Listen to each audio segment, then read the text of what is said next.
welcome to episode 1 of Regina Rants. Today we're going to be talking about inclusion and standardization. You may be wondering what those two things have in common. Well, today we're going to learn you something new. Inclusion and standardization have been around since the dawn of the education system, though inclusion has not always been so inclusive. Inclusion has a very dodgy past. First, we started with exclusion, which was horrendous. Then we had segregation, which was a little better. Still horrible though. Then we had integration, which we're still kind of in right now. Not great. And finally, inclusion. But we're not quite there yet. Oh, hello.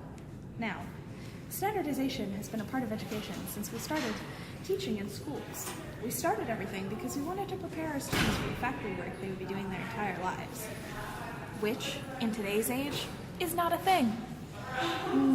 We have more diversity and job opportunities than ever before. Now, what do? We have every sort of student in our classroom. Students who come with all sorts of exceptionalities.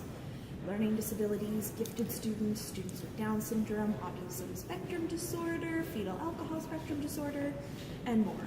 We need to figure out how to include those students in our classroom with the constant push for standardization on our back. So how do the two work together? Well, that's the problem. They don't. No students are standard. And guess what? They never have been. Why are we trying to standardize our students in a world full of snowflakes? William Butler Yeats once said, "Education is not the filling of a pail, but the lighting of a fire," which in a nutshell means education takes time and effort. When you get it right, it's beautiful. Education is not a one-size-fits-all model, like it used to be when we were preparing our students for factory work. So how in the world can we expect inclusive education to be a one-size-fits-all model? Don't get us wrong, inclusive education is not easy, and oftentimes we get it wrong. What we're saying is, it's not impossible, and we can do it. It just takes work. Riddle and Weber refer to the development of education as a wicked problem because no black and white solutions exist due to the multiple variables involved. Many people believe that inclusive education is a concept in which we need to work to accept, when in reality, there's nothing to accept. Inclusive education is education just the same.